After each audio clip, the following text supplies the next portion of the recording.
Dick Kersey here.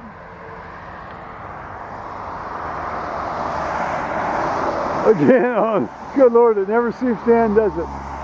On the 19th of September, Saturday, 2015, Paul just got home. He says, Kersey, did you know somebody was out here roaming around? And I said, well, no, I didn't know somebody was roaming around. So, well, it doesn't seem to be evident now, and in any case,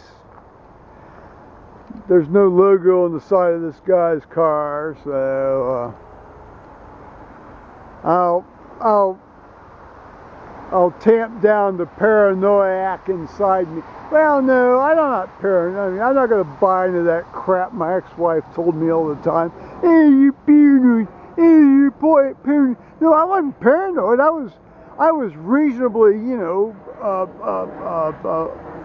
aware of stuff that might happen to me. That doesn't make me paranoid. That just makes me reasonably aware of stuff that might happen to me. But this guy, of course, seems to be a benign actor.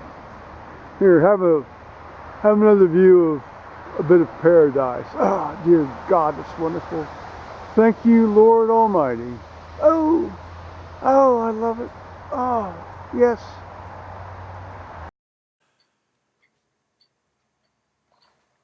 Hello, YouTubers. How'd you like that little sort of introduction from yesterday? Because this is Joe Kersey on the 20th of September, Sunday, 2015, at around 1700 in the afternoon Eastern Daylight Time. That clip from yesterday was, well, whenever it was. I may have told you it was late in the afternoon, just after Paul got home, because he'd had to make this dude, this guy had his car parked athwart the driveway, and he had to make ask the guy to move his car. And apparently this guy was whacking around in the weeds with one of the white flagged AEP sticks, which turns out to be the AEP anchor stick that I was puzzling over in my mind, but perhaps I didn't include in the video. Anyway, one of the AEP anchor sticks was broken off, and I wouldn't think that if they came out and redid something, they'd just break it off. They would pull it out. So this guy was hacking around in weeds, and apparently he was wandering up toward the corner house or something, looking for stuff in the weeds. For all I know, this guy was looking for a drug drop or something. That's been known to happen out here, not on our property, but when we first moved out here 30-some years ago, these guys would be doing drug drops under the bridge, and then you'd see a car stop, and then somebody'd go down around under the bridge and get a bag and then carry it up, put it in the trunk of his car and zoom off. And it culminated in, and again, this was out 30-some years ago. Some guy dumped a body under the bridge. He had killed some prostitute down in Columbus and just dumped her body under the bridge. Well, after that got sort of, aired about, they started dumping the bodies of the prostitutes they killed up, toward 3637, State Route 3637 along Alum Creek State Park on the east side of Alum Creek State Park. Progress.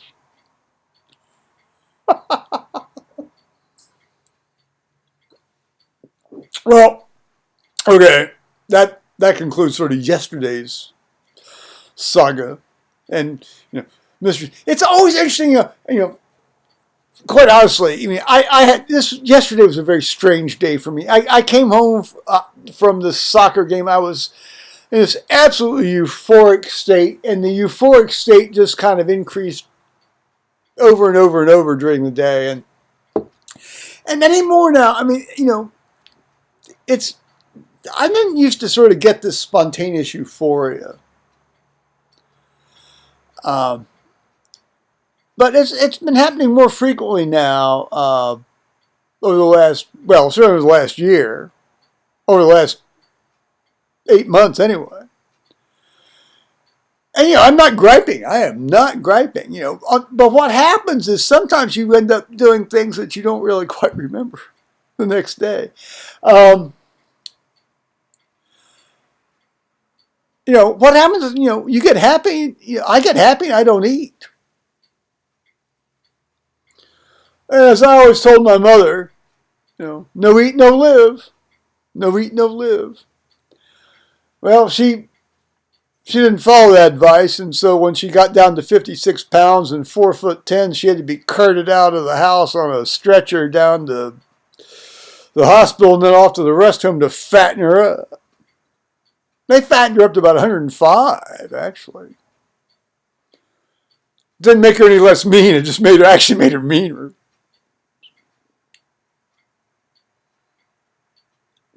Boy, she hated my guts. That happens sometimes. But I digress. Anyway, I got Euphoria. And so I woke up at 1:30 in the morning. And I said, I'm hungry.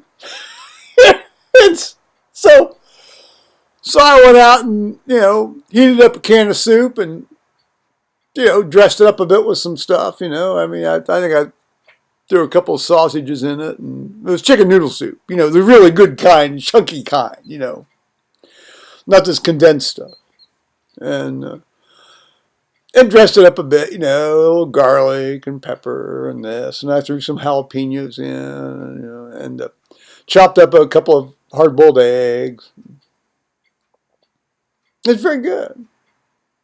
But, then I discovered that there was an episode of Endeavor on PBS, on Channel 34, WSU in Columbus, Ohio. And so I said, well, I've got to watch this. It was like, it says it ended at 3:30. I said, I can stay up to 3:30. So I did. I sat up there and ate this soup and watched Endeavor to 3:30, and then I went to sleep. And then I woke up at 6:30, and I said, Joe, are you going to be a pro and do what you have to do what you have to do and go to church? And I said, yeah, because I'm a pro. So I got up and got tidied up and cleaned up and, the old shit shower shave sort of thing, and went to church at 8 o'clock and bought gas on the way. 26 gallons of gas. I hadn't bought gas for 2 months.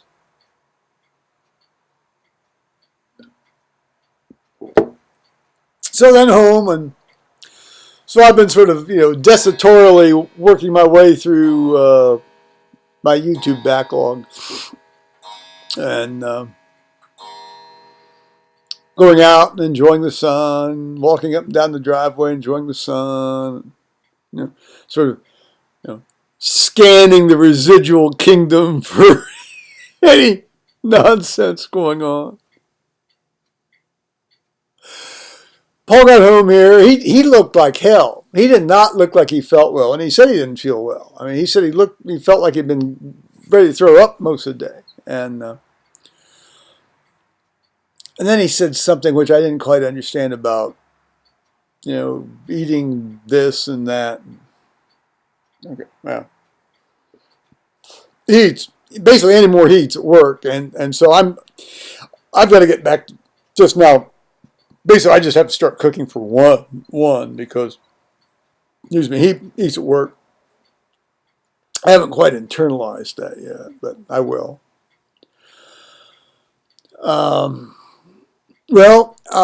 At church today, Michael Jupin, our supply priest, this is his last Sunday, was his last Sunday.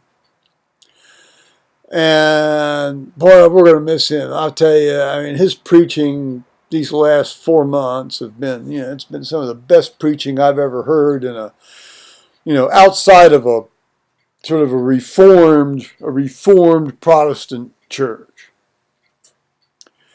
Or for that matter, a Baptist or Pentecostal church.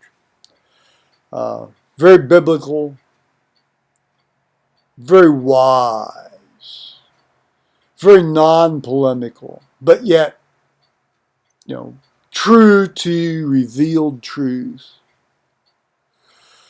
We're going to miss that. Now, we have a fellow called Terry Hyland coming in the first week in October, and I do hope I get to participate in that service, but we'll see. Along with my judge buddy, of course, I hope. That's in the future. We'll see. So Paul got home today. In addition to feeling sick, he says, apparently some months back, about 2.5, 3 months ago, maybe longer, some guest left a client. It's not a guest. I mean, you pay to go stay in a hotel. You're not a guest. You're a client.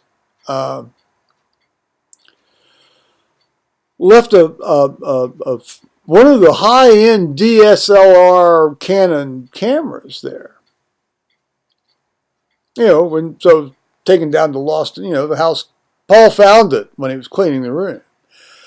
And, so you take that down, and the person that finds a lost and found item, if the client doesn't claim it within I think it's 3 months or 2 months, then that person who found it gets first crack at, taking it home. So Paul may be getting a high-end camera here, maybe. We'll see. Hope he does. It'd be neat, because I've got certainly SD cards out the wazoo now for that kind of stuff. So good.